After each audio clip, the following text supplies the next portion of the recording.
Hello दोस्तों, नमस्कार। आप सभी का आरवी मानुषी पर स्वागत है। आपने देखा होगा कि हमने संपूर्ण इतिहास को कंप्लीट करवा लिया है। आज के इस वीडियो में हम एक नए विषय की शुरुआत करेंगे। उस विषय का नाम है दर्शन शास्त्र।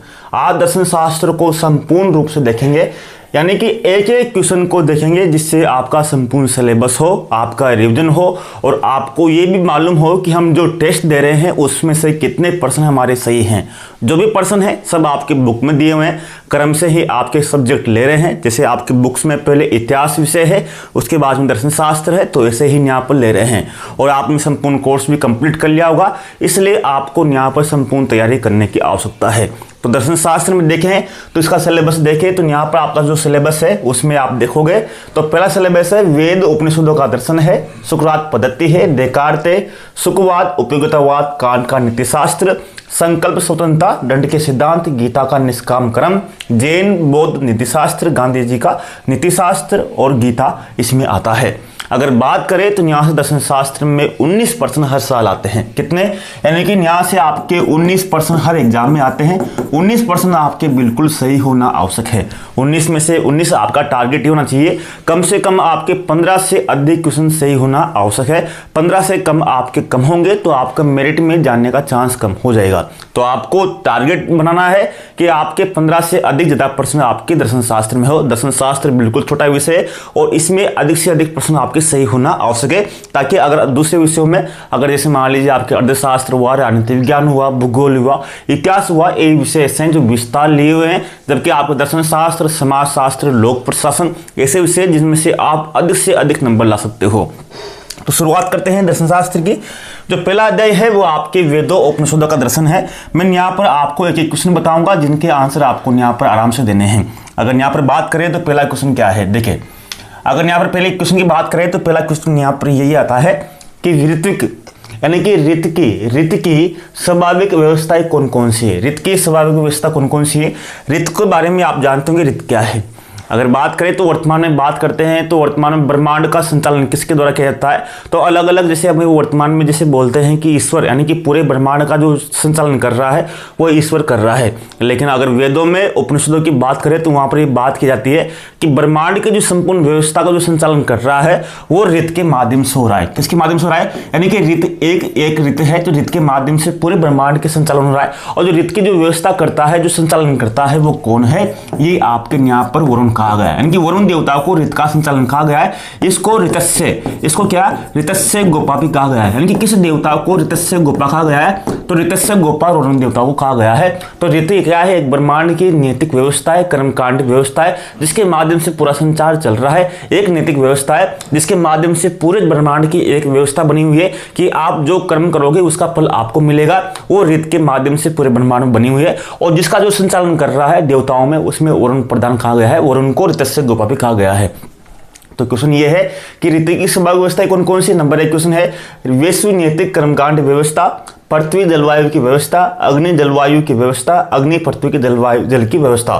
तो इसमें कौन सी आंसर आएगा आपका? तो इसमें आंसर आएगा आपके नंबर 1 कि ऋत विश्व की नैतिक कर्मकांड व्यवस्था है। ठीक है, अगला क्वेश्चन है। अगला क्वेश्चन देखिए, ऋत किसे कहा गया है? अगला क्वेश्चन आ रहा है आपके सामने। ऋत किसे कहा गया है? तो नंबर 1 पेड़ पौधों की व्यवस्था, ऋतुओं का कालचक्र, ब्रह्मांड की शासक नैतिक व्यवस्था, मानव जीवन का कालक्रम। तो यहाँ पर आपको ऋत किसे कहा गया है? तो ऋत कहा गया है ब्रह्मांड की नैतिक व्यवस्था। तो ऋत यहाँ पर आया है। तो ऋत को अलग अलग जैसे पूर्व भी कहा गया है, इसको दृष्टा भी कहा गया है। यानी कि ऋत को अलग अलग, यानी कि इसका नाम आपके, इसके नाम आपके दृष्टा भी आ सकता है। क्या नाम आ सकता है आपका? दृष्टा भी बोल सकते हैं इसको अपूर्व बोल सकते हैं। यानी कि अपूर्व अदृष्टा भी इसको कहा गया है। किसको? ऋत को भी अदृष्टा अपूर्व कहा गया है। तो ये भी आपको यहाँ पर ध्यान रखना है। अगला क्वेश्चन है आपके, अगला क्वेश्चन दे रखा है आपके अपुरुष से किसे कहा गया? अपुरुष से किसे कहा गया है? तो आपका यहाँ पर क्वेश्चन देखिए कि अपुरुष से किसे कहा गया है? महाभारत को, गीता को, रामायण को, वेदों को। तो अपुरुष से कहा गया है वेदों को। अपरोक्ष का मतलब ये होता है कि वेदों की रचना किसी व्यक्ति विशेष ने नहीं की है, यानी कि वेदों को क्या कहा गया है, अपरोक्ष कहा गया है। वेदों की रचना किसी उसने नहीं की गई है। वेदों को श्रुति कहा गया, क्या कहा गया है, इनको श्रुति कहा गया है। श्रुति का मतलब है कि इन वेदों की रचना किसने नहीं की, केवल श्रवण के माध्यम से इनकी रचना हुई है। वेदों की बात करें तो वेदों में अलग अलग बात करते हैं। तो वेदों में कुल मिलाकर 4 भाग आते हैं। 4 भागों में आपको पता होगा पहला भाग आता है आपके ऋग्वेद। अगर ऋग्वेद की बात करें तो इसमें कुल मिलाकर 10 मंडल है। 10 मंडल के साथ ही इसमें कुल मिलाकर 1028 सूक्त है, ठीक है। इसी के बाद में आता है आपके सामवेद आता है। सामवेद को संगीत की जन्मधन्य भी कहते हैं। इसके बाद में आपके यजुर्वेद आता है। यजुर्वेद यानी कि यज्ञों की आते हैं। और लास्ट आता है आपके अथर्ववेद। कौन सा आता है आपके, अथर्ववेद। 4 वेद आते हैं। इन 4 वेदों में से अगर बात करें तो 3 वेदों को, प्रथम जो 3 वेद है इनको वेद त्रय भी बोलते हैं। क्या बोलते हैं इनको, वेद त्रय भी बोलते हैं इनको। बाकी जो अथर्ववेद है, अथर्ववेद को वेद त्रय में शामिल नहीं किया जाता है। ये आपको मैंने इतिहास वाले पोर्शन में बताया था। अगर बात करें वेदों की जो रचना हुई थी, वेदों की रचना के समय इसको पर्वती मार्ग में कहा। पर्वती का मतलब है कि इसमें जो इसको वेदों को पर्वती भी कहा गया। क्या पर्वती का मतलब ये है कि ये भोग विलास यानी कि सांसारिक भोग यानी कि भौतिक सुविधाओं के प्रति इसमें आकर्षण दिया गया है। इसमें यज्ञों का प्रबंध किया गया है। यानी कि अगर वेदों की बात करें तो वेदों में पहले एक तरह से, इसके बाद में जो अंतिम भाग हुआ, अगर इनका कालक्रम देखें, आपको कालक्रम यहाँ पर ध्यान देना है। पहले वेदों की रचना हुई, वेदों के बाद में संहिता की रचना हुई, संहिता के बाद में अगर बात करें तो इसके बाद में ब्राह्मण ग्रंथों की रचना हुई, ब्राह्मण के बाद में जो रचना हुई वो हुई आपके आरण्यक की रचना हुई, आरण्यक के बाद में सबसे लास्ट में जो रचना हुई वो हुई उपनिषदों की। किसकी, उपनिषदों की। यानी कि आपको इस तरह से आपको क्रम ध्यान रखना है। सबसे पहले वेदों की रचना हुई और सबसे अंत में रचना हुई उपनिषदों की। किसकी हुई, उपनिषदों को। इस कारण उपनिषदों को वेदांत भी कहते हैं। क्या कहते हैं इनको, वेदांत भी कहते हैं। यानी वेदों के अंत, यानी कि वेदों के अंत का भाग किससे कहा जाता है, उपनिषदों को कहा जाता है। तो एक बात ध्यान रखना है, एक क्रम आपको ध्यान रखना है। वेद के बाद में संहिता में क्या रहा है, स सी, ब्राह्मण से बी, आरण्य से ए, यानी कि सी बी यानी कि ए बी सी। इस तरह से आपको क्रम यहाँ पर आपको ध्यान रखना है। आगे बात करते हैं अगले क्वेश्चन की। आपको यहाँ बहुत छोटा सिलेबस है आपके जो आपका दर्शन शास्त्र का, तो इसमें ज़्यादा आपकी मैटर भी नहीं रहेगा। आपको क्वेश्चनों पर ध्यान देना है कि आपके क्वेश्चन सही हो रहे या नहीं हो रहे। एकेश्वरवाद या हीनोतिज्म किसे इंगित करता है, एकेश्वरवाद या हीनोतिज्म किसे इंगित करता है। नंबर 1, एक स्तुत देव अन्य से बढ़कर हो, एक ही ईश्वर विश्वास, एक इष्ट व एक देव की स्तुति करना, अनेक देवों की स्तुति करना। इसमें क्या है, एकेश्वरवाद या हीनोतिज्म किसे इंगित करता है। अगर इसकी बात करें एकेश्वरवाद या हीनोतिज्म की, तो इसका जो जनक माना जाता है वो माना जाता है आपके मैक्स मुलर। किसे, मैक्स मुलर को कहा जाता है, मैक्स मुलर को। मैक्स मुलर को यानी कि मैक्स मुलर को वेदों का पंडित भी बोलते हैं। किसको, वेदों का जो पंडित है किसे कहा गया है, तो मैक्स मुलर को वेदों का पंडित भी कहा गया है। मैक्स मुलर ने ही कहा था कि जो आर्य है, आर्य कहां से आए थे, तो मैक्स मुलर म है तो म से क्या बनता है आपके मध्य एशिया से। तो ये आर्य कहां से आए थे, मध्य एशिया से आए थे, इनका ही ये मानना था। और वेदों को मैक्स मुलर को वेदों का पंडित भी कहते हैं। और मैक्स मुलर ने सिद्धांत दिया था किसका, हीनोतिज्म का सिद्धांत दिया था मैक्स मुलर ने। इसने कहा था कि एकेश्वरवाद क्या है, आपने अपना आंसर टिक कर लिया होगा चारों में से कौन सा। तो इसका मतलब है कि एक स्तुत देव अन्य से बढ़कर हो, यानी कि एक देव, यानी कि एकेश्वरवाद का मतलब यह है कि एक देव अन्य से बढ़कर हो। जैसे अलग अलग, जैसे मान लीजिए वर्तमान समय में सबसे बड़ा देव कौन सा है, जैसे आपके श्रावण लगता है, तो श्रावण में सबसे बड़ा जो देव होता है महादेव होता है। महादेव के बाद में फिर गणेश चतुर्थी आती है, गणेश चतुर्थी में गणेश सबसे बड़े होते हैं। यानी कि अलग अलग देव सबसे बढ़कर हो, एक ही देव सबसे अन्य से बढ़कर हो, उसको एकेश्वरवाद कहा जाता है। अगला क्वेश्चन है, अगला क्वेश्चन देखिए, अगला क्वेश्चन है अद्वैतवाद क्या है। अद्वैतवाद अगर बात करें तो अद्वैतवाद क्या है, अद्वैतवाद का अर्थ क्या है। नंबर 1, दो तत्वों का होना, ज्ञाता ज्ञेय में अभेद, ज्ञाता ज्ञेय में भेद होना, जगत व ईश्वर में भेद। अगर अद्वैतवाद की बात करें तो भारतीय दर्शन में बात करें तो अद्वैतवाद का जो प्रतिपादन किसने किया था, तो शंकराचार्य ने इसका प्रतिपादन किया था। शंकराचार्य जी ने अद्वैतवाद का प्रतिपादन किया था। इसके बाद में आप क्या था, विशिष्टाद्वैतवाद। विशिष्टाद्वैतवाद का प्रतिपादन किसने किया था, तो आपको पता होगा विशिष्टाद्वैतवाद का प्रतिपादन किसने किया था, श्री रामानुजाचार्य ने किया था। श्री रामानुजाचार्य ने इसका प्रतिपादन किया था। अगर बात करें द्वैतवाद का प्रतिपादन किसने किया था, तो द्वैतवाद का प्रतिपादन माधवाचार्य ने किया था। किसने, माधवाचार्य ने इसका प्रतिपादन किया था। इसके बाद में आप कहता है देता देतवाद, देतवाद का प्रतिपादन किसने किया था? तो देता देतवाद का प्रतिपादन किसने किया था? आपके निम्बार्काचार्य ने किया था। किसने? निम्बार्काचार्य ने आपने निम्बार्काचार्य ने प्रतिपादन किया था। तो इसमें देतवाद का मतलब क्या है? इसका मतलब है कि ज्ञाता और ज्ञेय में कोई भेद नहीं होना, यानी कि ज्ञाता और ज्ञेय में कोई भेद नहीं होना, ये अभेद, दोनों में कोई भेद न।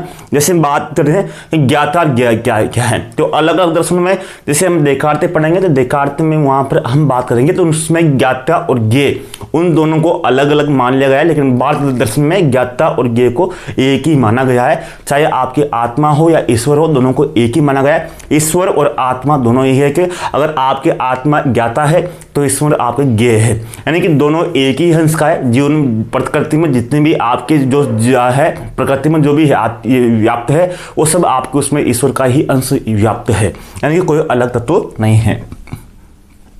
अगला क्वेश्चन है, सर्ववाद से क्या तात्पर्य है? सर्ववाद से क्या तात्पर्य है? इसका मतलब है ईश्वर की प्रकृति में सर्वत्र व्याप्त होना, ईश्वर प्रकृति में भेद, प्रकृति का ईश्वर में व्याप्त हो जाना, सभी ईश्वरों की स्तुति करना। तो इसका आंसर है ईश्वर की प्रकृति में सर्वत्र व्याप्त हो जाना। वही आपके अद्वैतवाद का है कि सर्वस्वाद का मतलब ईश्वर का प्रकृति में सर्वत्र व्याप्त होना, इसको बोलते सर्वेश्वरवाद। अगला क्वेश्चन,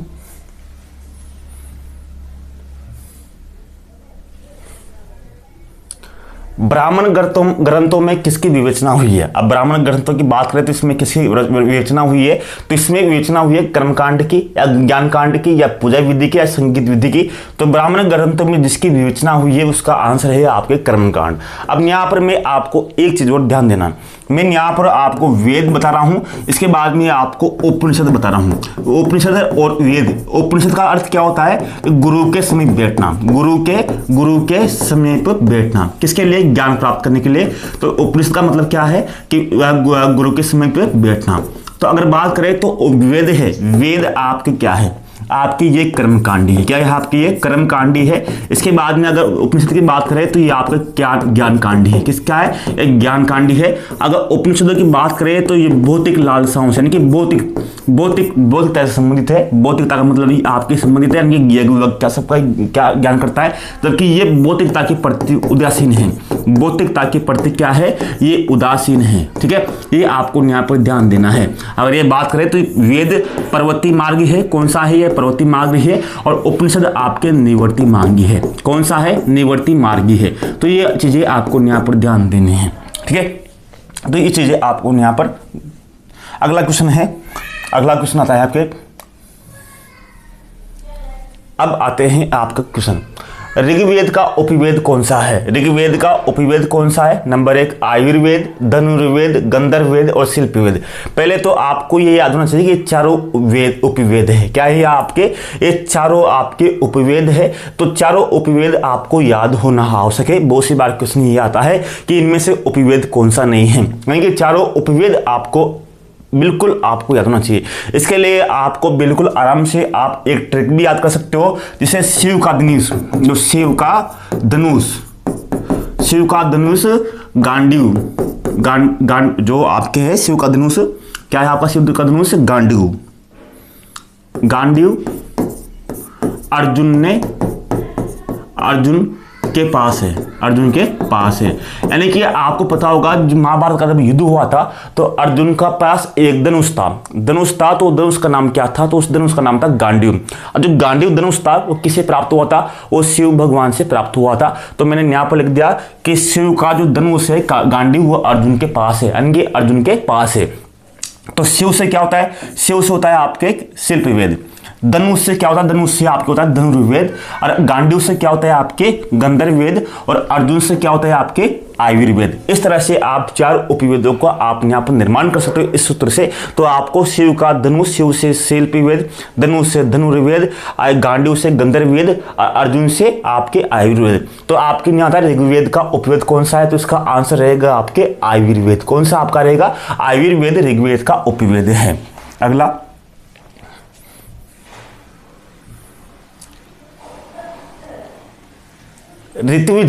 ऋत्विज किसे कहा गया है? ऋत्विज किसे कहा गया है? नंबर 1 यज्ञ संपादित करने वाले पुरोहित को देवताओं की स्तुति करने वाले को, ऋषि मुनियों को या मंत्रों को। अब रीति विधि किसे कहा गया है, यानी कि यज्ञ संपादित करने वाले जो पुरोहित होते हैं उनको क्या कहा गया है, रीति विधि कहा गया है। अब यज्ञ संपादित करने वाले अलग अलग होते हैं, जैसे आपके होता है, एक होता है आपके ओता, एक होता है आपके अध्वर्यु, एक होता है आपके उद्गाता। कौन सा होता है आपके उद्गाता? ये तीन को आपको ध्यान रखना है। होता का संबंध किससे है? तो होता का संबंध है ऋग्वेद से। जो यज्ञ संपादित करते हैं, यज्ञ संपादित करने वाले जो ब्राह्मण है उनमें से अलग अलग नाम दिए गए हैं। अगर होता का संबंध किससे है? ऋग्वेद से है। अगर यहाँ पर अध्वर्यु का संबंध किससे है? तो इसका संबंध यजुर्वेद से है। ये आपको यहाँ पर ध्यान देना है। उद्गाता का संबंध यहाँ से आपके सामवेद से है। किससे हैं? आपके साम्यवाद से हैं। तो ये आपको यहाँ पर ध्यान रखना है। होता का संबंध किससे है? ऋग्वेद से है। अध्वर्यु का संबंध किससे है? यजुर्वेद से है। उद्गाता का संबंध किससे है? सामवेद से हैं। तो आपको उद्गाता गाना का संबंध किससे, यानी कि संगीत किसमें है? तो आपके सामवेद में है। गाता का मतलब गाना, यानी कि संगीत का संबंध किससे है? तो सामवेद से। तो उद्गाता का संबंध किससे रहेगा? सामवेद से रहेगा। अध्वर्यु में पीछे ये है तो ये से आपके यजुर्वेद, तो अध्वर्यु का संबंध किससे? यजुर्वेद से। और लास्ट बचा आपके होता, तो इसमें ऋग्वेद का इसका संबंध है। तो ये आपको यहाँ पर ध्यान देना है। आपको एक ही चीजों के ऊपर यहाँ पर आपको चर्चा करनी है। अब बचा आपको देखो, ब्रह्म खा गया है, किससे खा गया है? जैसे ब्रह्म खा गया है, मैंने कहा ऋग्वेद के ज्ञाता को क्या कहा गया है? ऋग्वेद के ज्ञाता को होता कहा गया है। क्या कहा गया है? होता कहा गया है। सामवेद के ज्ञाता को क्या कहा गया है? तो इसको उद्गाता कहा गया है। क्या कहा गया है? उद्गाता कहा गया है। और अथर्ववेद के ज्ञाता को कुछ नहीं कहा गया, इसमें उसका वर्णन नहीं है। लास्ट बचा आपके चारों वेदों को ज्ञाता, तो चारों वेदों को ज्ञाता को क्या कहा गया है? ब्रह्म कहा गया है। क्या कहा गया है? ब्रह्म कहा गया है। चारों वेदों का जो है उसको क्या कहा है? उसको ब्रह्म कहा गया है। और जो यजुर्वेद है तो उसको कहा गया अध्वर्यु कहा गया है। तो ये आपको ध्यान रखना है। ब्रह्म किसे कहा गया है? ब्रह्म कहा गया है। चारों वेदों को जो ज्ञाता होता है उसको ब्रह्म कहा गया है। तो ये चीजें आपको ध्यान देना है। और ऋग्वेद के ज्ञाता को होता, सामवेद के ज्ञाता को उद्गाता, और अध्वर्यु किसे कहा गया है? तो अध्वर्यु कहा गया है किसको? यजुर्वेद के ज्ञाता को। यजुर्वेद के जो ज्ञाता है उसको क्या कहा गया है? उसको अध्वर्यु कहा गया है।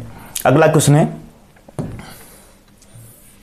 ऋण त्रय क्या है? ऋण त्रय यानी कि ऋण त्रय में कौन कौन सा मिले? तो आपको ध्यान रखना है ऋण त्रय कौन कौन से। तो ऋण त्रय का मतलब 3 ऋण है। कितने ऋण है? 3 ऋण माने गए हैं। मानव के 3 ऋण माने गए हैं। तो उन 3 ऋणों को आपको यहाँ पर ध्यान देना है। कौन से हैं? पितृ ऋण, मातृ ऋण, देव ऋण। दूसरा है देव ऋण, ऋषि ऋण, पितृ ऋण। तीसरा है मातृ ऋण, पितृ ऋण, ऋषि ऋण। चौथा है पुत्र ऋण, मातृ ऋण, ऋषि ऋण। कौन सा इसमें सही है? अगर बात करें तो 3 ऋण है। कौन कौन से? आपके है दूसरा वाला बी, आपके देव ऋण है, ऋषि ऋण है और पितृ ऋण है। ये आपके 3 ऋण माना गए। इनमें आपको ध्यान देना है। अगर आपके पंचमहायज्ञ अलग है, आपके पंचमहायज्ञ तो आपके समाजशास्त्र में आएगा, तो पंचमहायज्ञ अलग अलग है। उसमें से पंचमहायज्ञ में देव यज्ञ, ऋषि यज्ञ, पितृ यज्ञ भी आपके आते हैं। उसमें भूत यज्ञ भी आता है। लेकिन आपके ऋण त्रय की बात करें तो ऋण त्रय में अगर आपके पंचमहायज्ञ, अगर पंचमहायज्ञ की बात करें तो पंचमहायज्ञ अलग है। लेकिन आपके जो ऋण त्रय है उन ऋण त्रय में आपके कौन कौन से? आपके देव ऋण, आपके ऋषि ऋण, आपके पितृ ऋण आपके जरूरी है। अब पितृ ऋण की बात करें तो पितृ ऋण की जो आपके छुटकारा किस तरह से मिल सकता है? पितृ ऋण यानी कि पितृ ऋण की बात करें तो आपको गृहस्थ आश्रम में प्रवेश करना होगा। गृहस्थ आश्रम में प्रवेश करना होगा। गृहस्थ आश्रम के बाद में ही आप इस ऋण को छुटकारा पा सकते हो। गृहस्थ आश्रम आपके दूसरा आश्रम है। कौन सा? आपके 2nd नंबर का आश्रम है। इस आश्रम की शुरुआत 25 वर्ष से शुरू होती है और 50 साल तक रहती है। आपको गृहस्थ आश्रम में आपको पुत्र की प्राप्ति होगी। पुत्र की प्राप्ति होने के बाद में ही अगर आप पुत्र पैदा करते हो तभी आप पितृ ऋण से छुटकारा पा सकते हो।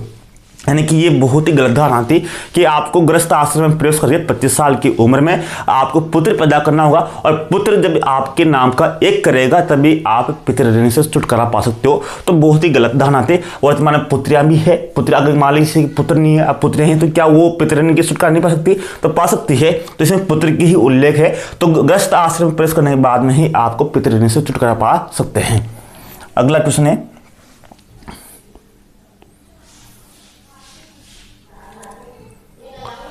वेदों में कितने प्रकार के यज्ञ माने गए हैं? वेदों में कितने प्रकार के यज्ञ माने गए हैं? नंबर 1, 2, 3 और 4। कौन से?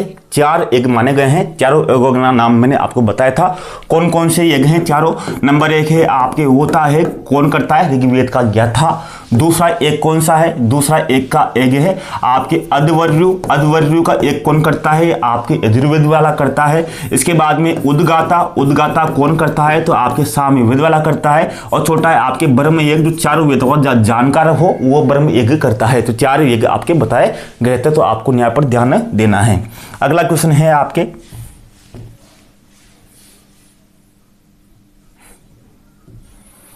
चारों यज्ञों में से श्रेष्ठतम यज्ञ कौन सा है? तो आपके 4 यज्ञ है। नंबर 1 द्रव्य यज्ञ, चौथा तपोयज्ञ, तीसरा ज्ञान यज्ञ, चौथा योग यज्ञ। तो आपके 4 यज्ञ है वेदों के अलग अलग हिसाब से। तो सर्वश्रेष्ठ यज्ञ कौन सा माना गया है? तो अगर आपका कौन सा है? ज्ञान यज्ञ। ज्ञान यज्ञ का मतलब है कि जो आपने ज्ञान है उस ज्ञान का प्रसार कीजिए। जो आपने ज्ञान प्राप्त किया है वो दूसरों को दीजिए। आप जितना ज्ञान दूसरों को दोगे वो उतना ही आपके बढ़ेगा। तो सबसे ज्यादा जो यज्ञ माना गया है ज्ञान यज्ञ सर्वश्रेष्ठ आपको यज्ञ यानी ज्ञान यज्ञ माना गया है। अगला क्वेश्चन है,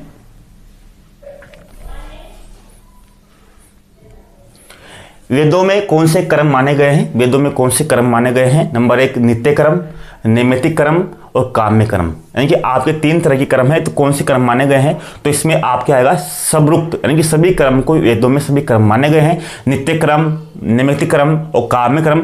इसी तरह से आपके कर्म और होते हैं। कौन कौन से? एक होते हैं आपके प्रारब्ध कर्म होते हैं, एक आपके संचित कर्म होते हैं, एक आपके संचयमान कर्म होते हैं। संचयमान कर्म होते हैं। 3 प्रकार के आपके कर्म होते हैं। प्रारब्ध कर्म का मतलब है कि आपने पूर्व जन्मों में जो कर्म किए हैं, पूर्व जन्मों के कर्म। यानी कि जैसे मान लीजिए बहुत से व्यक्ति बोलते हैं कि यार मैं तो बहुत अच्छा हूं, मैंने कभी पाप किया ही नहीं, मैं तो सबकी भलाई करता हूं, फिर भी मुझे दुख क्यों मिल रहे हैं, यानी कि मुझे वर्तमान जीवन में दुख क्यों मिल रहे हैं, यानी कि इतने दुख क्यों मिल रहे हैं?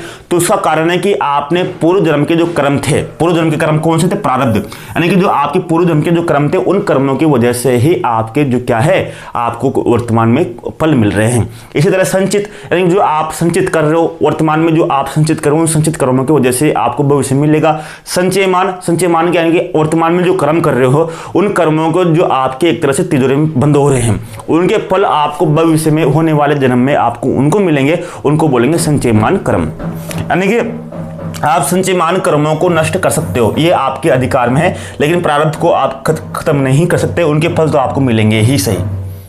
अगला है, वैदिक परंपरा में सामान्यतः स्वीकृत 16 प्रमुख संस्कारों में से प्रथम कौन सा है? तो प्रथम संस्कार कौन सा है? नंबर 1 है नामकरण, दूसरा गर्भाधान, तीसरा अन्नप्राशन, चौथा पुष्पन।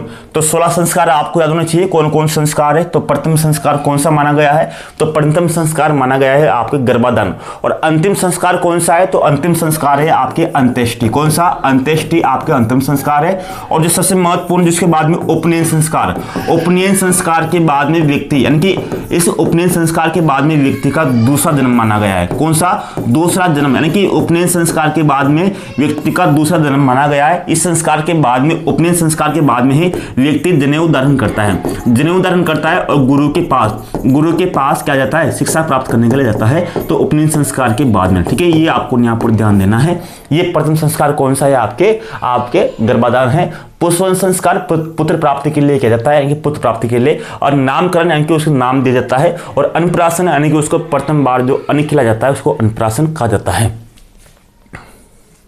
अगला क्वेश्चन है, देखो वही क्वेश्चन आ गया,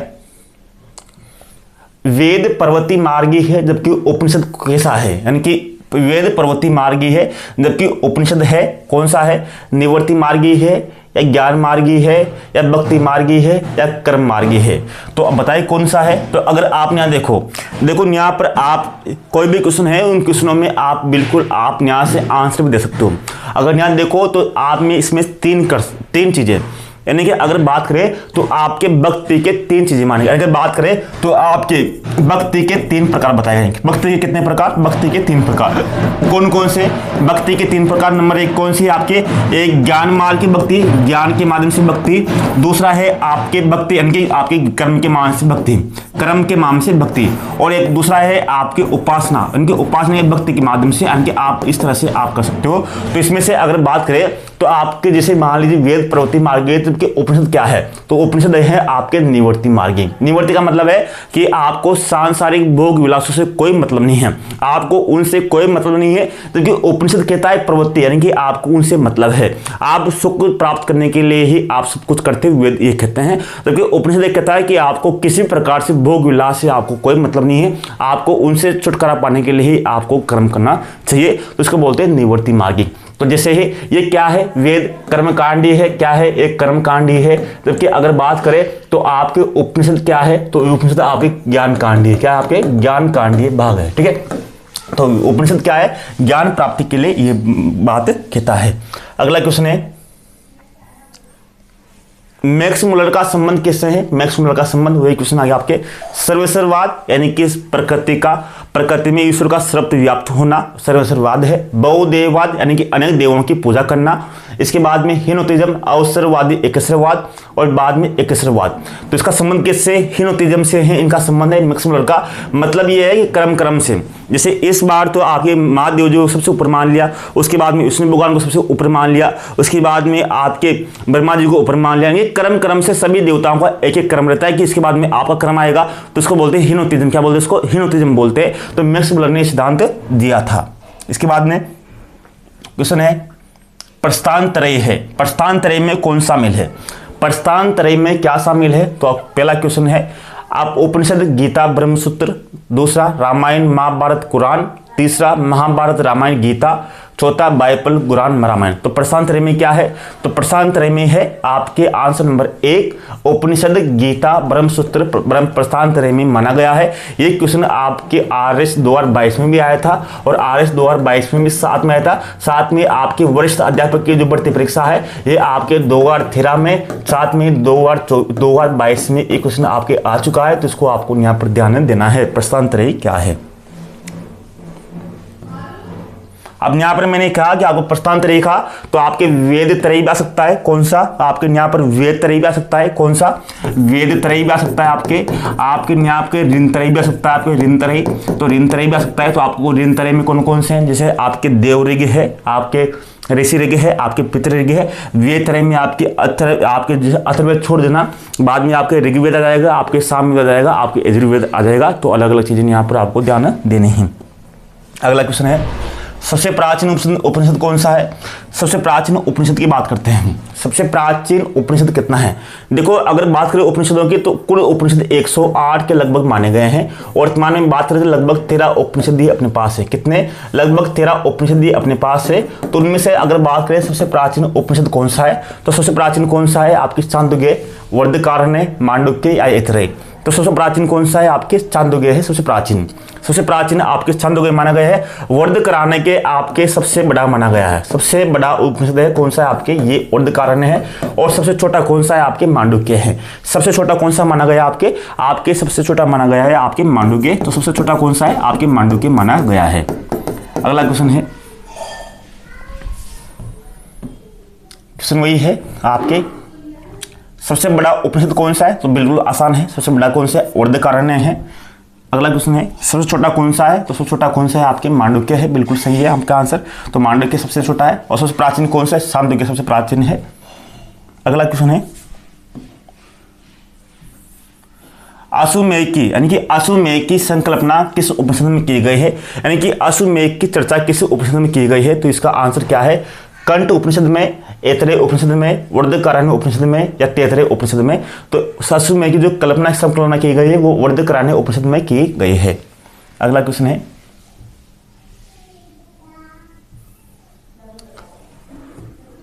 सबसे प्राचीन उपनिषद है छांदोग्य। छांदोग्य उपनिषद में ब्रह्म को जगत का कौन सा कारण माना गया है, यानी कि छांदोग्य उपनिषद में ब्रह्म को जगत का कौन सा कारण माना गया है। नंबर 1 उपादान कारण, दूसरा निमित्त कारण, तीसरा उपरोक्त दोनों ही, चौथा दोनों ही नहीं। तो इसमें दोनों ही माने गए हैं। कौन सा, इसमें दोनों ही कारण माने गए हैं। छांदोग्य उपनिषद में ब्रह्म का जगत का कौन सा कारण माना गया है। अगला क्वेश्चन है, ये भी बहुत इंपॉर्टेंट क्वेश्चन है, इसको भी आपको यहाँ पर ध्यान देना है। देखो, उपनिषदों में जीवों के कोषों की, यानी कि जीवों के जो कोष है उन कोषों के कौन सा क्रम सही है, आपको क्रम यहाँ पर ध्यान देना है कि जीवों के जो 5 कोष बताए गए, कितने कोष, जीवों के 5 कोष बताए गए, 5 कोषों में कौन सा सही क्रम है। तो यहाँ पर आपके अलग अलग कोष दे रखे, जैसे आपके मनोन्मय, विज्ञानमय, प्राणमय, अन्नमय, आनंदमय, प्राणमय, विज्ञानमय, अन्नमय, आनंदमय, मनोन्मय, विज्ञानमय, अन्नमय, प्राणमय, आनंदमय, मनोमय, अन्नमय, प्राणमय, मनोमय, विज्ञानमय, आनंदमय। तो इनमें से कौन सा सही है। मैंने आपको पहले संपूर्ण कोर्स में बताया था कि आपको ध्यान रखना है अ से अन्नमय, अन्नमय कोष तो आपके सबसे पहले आएगा, प्रथम पे अ आएगा, और अ से अ तो आपके छोटा होता है और आ आपके बड़ा होता है। तो अ तो पहले आएगा और आ सबसे अंत में आएगा। तो पहले क्या है आपके अन्नमय कोष, सबसे अंत में क्या आएगा आपकी आ आएंगे आनंदमय कोष, आनंदमय कोष, ठीक है। तो आ सबसे अंत में और अ सबसे पहले आएगा और उसके बीच में आपके सब कुछ आएंगे। जैसे आपका देखो अ अन्नमय कोष और आनंदमय कोष सबसे अंत में आएगा, बाद में बीच में आपके तीनों आ जाएंगे। तो पहला कौन सा है आपके अन्नमय कोष है, दूसरा आपके प्राणमय कोष है, तीसरा आपके मनोन्मय कोष है, चौथा आपके विज्ञानमय कोष है और लास्ट वाला आपके आनंदमय कोष है। तो 5 कोष है, इन 5 कोषों को आपको ध्यान रखना है, इनका क्रम भी आपको ध्यान रखना है। पहला कोष कौन सा है, तो अन्नमय कोष है, दूसरा कोष कौन सा है, प्राणमय, तीसरा मनोन्मय, चौथा विज्ञानमय और लास्ट कौन सा आपके आनंदमय कोष है। तो इसका सही आंसर क्या होगा, तो आपके आंसर का सही डी, इसका आंसर सही होगा। अगला क्वेश्चन है, देखो मोक्ष प्राप्ति के त्रिविध साधन कौन से हैं, यानी कि 3 साधन कौन से हैं। जैसे आपके वेद त्रयी आए, आपके ऋण त्रयी आए, आपके अलग अलग त्रयी आए, तो मोक्ष प्राप्ति के 3 साधन भी है। कौन कौन से हैं आपके, श्रवण निधिध्यासन मनन, या मनन श्रवण निधिध्यासन, श्रवण मनन निधिध्यासन, या निधिध्यासन मनन श्रवण, कौन सा है आपको बताएंगे हमसे। देखो यहाँ पर क्रम ध्यान रखना है आपको, यहाँ तीनों सेम है, लेकिन आपको यहाँ पर क्रम ध्यान रखना है कि मोक्ष प्राप्ति के त्रिविध साधन कौन कौन से हैं। यहाँ तीनों सेम है, 4 ऑप्शन में, लेकिन आपको क्रम यहाँ पर ध्यान देना है। आपका श्रवण मनन निधिध्यासन, ये आंसर आपका सही है। पहले आप उसका श्रवण कीजिए, आप मेरे बात सुनिए, सुनने के बाद में आप मन में उस बात को दोहराइए, उसके दोहराने के बाद में फिर उनका बार बार अभ्यास कीजिए निधिध्यासन। तो ये क्रम आपका सही होना चाहिए मोक्ष प्राप्ति के लिए। अगला क्वेश्चन है, उपनिषदों में मोक्ष के कितने प्रकार बताए गए, तो मोक्ष के यहाँ उपनिषदों में 2 प्रकार बताए गए। कितने प्रकार के, 2 प्रकार बताए गए। कौन कौन से, जीवन मुक्ति, विदेह मुक्ति, दोनों ही बताए गए हैं। तो इसलिए इसका आंसर क्या होगा, इसका आंसर सही होगा जीवन मुक्ति, विदेह मुक्ति, उपनिषदों में दोनों प्रकार के मोक्ष बताए गए हैं। अगला क्वेश्चन है, सत्य ज्ञान अनंतम ब्रह्म परिचारक किसका है, यानी कि किसका सत्य ज्ञान अनंत ब्रह्म किसका परिचारक है। ज्ञान लक्षण का, सत्य लक्षण का, तटस्थ लक्षण का या स्वरूप लक्षण का, किसका परिचारक है। तो इसका आंसर रहेगा आपके कौन सा, स्वरूप लक्षण का। किसका, स्वरूप लक्षण का इसका परिचारक रहेगा। अगला क्वेश्चन है आपका, अब ये भी आपको ध्यान रखना है कि जीवात्मा की जो अवस्था है, ये भी उपनिषदों में 5 कोष की बात की गई है।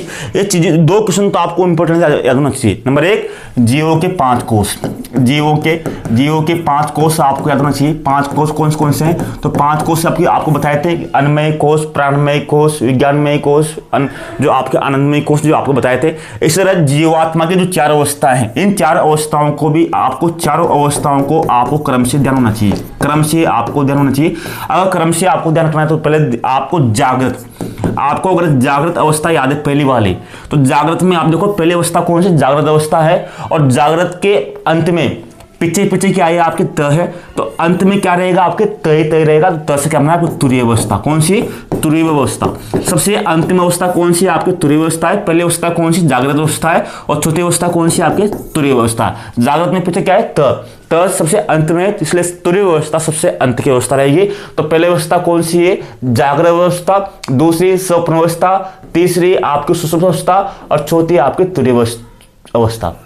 तो चारों अवस्था के क्रम आपको यहाँ पर ध्यान देने हैं, साथ में इनके जो संबंध है उनको भी आपको यहाँ पर ध्यान रखना है। तो चारों का, जैसे जागृत अवस्था का संबंध किससे है, तो जागृत अवस्था का संबंध है वेश्यावनर से। किससे है, वेश्यावनर का संबंध है। स्वप्न अवस्था का संबंध किससे है, तो तेजस से है। इसी तरह सुषुप्त अवस्था का संबंध किससे, तो प्रज्ञा से है। और अंतिम जो अवस्था है तुरीय अवस्था का संबंध किससे है, तो ब्रह्मा से इसका संबंध है। तो इस तरह से आपको यहाँ पर क्रम ध्यान रखना है, ठीक है।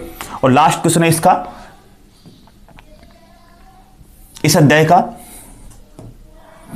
याज्ञवल्क्य के मैत्री और याज्ञवल्क्य का जनक का जो याज्ञवल्क्य मैत्री का संवाद, साथ में याज्ञवल्क्य और जनक का संवाद किसमें मिलता है, तो इस किसमें मिलता है, आपके ये वर्ध कराने में आपको मिलता है। तो इस तरह से आपका ये पहला वाला अध्याय के क्वेश्चन आपके हो चुके हैं। उसके बाद में अब इस अध्याय में तो हमने क्या किया है कि आपके केवल वेद उपनिषदों को ही लिया है। अगले वीडियो में आपके सुकरात और देकार्त दोनों को ही साथ लेंगे, यानी कि इस जो आपके जो टॉपिक है, इस टॉपिक को आपको यहाँ पर आपने बहुत सारे क्वेश्चन देखे होंगे। उन क्वेश्चनों में से आप देखिए कि मैंने आपको 30 क्वेश्चन करवाए, 30 क्वेश्चनों में से आपके कितने क्वेश्चन सही हुए, ये भी आपको टेस्ट मिल गया होगा कि टेस्ट के माध्यम से आपको इसके वेद उपनिषदों को आपको संपूर्ण समझने में मिल गया होगा। अगला जो वीडियो रहेगा आपके यहाँ पर सुकरात पद्धति और देकार्त पद्धति रहेगी। बाकी आपने यहाँ पर मैंने आपको संपूर्ण कोर्स करा दिया है आर्य मानुष स्टडी पर, आप वहाँ पर कोर्स ज्वाइन कर सकते हो और जितने भी क्वेश्चन है आपको वहाँ पर बुक में मिल जाएंगे। बुक आपके कोर्स में निःशुल्क ऐड है। तो अगले वीडियो में मिलते हैं। धन्यवाद, नमस्कार, जय हिंद दोस्तों।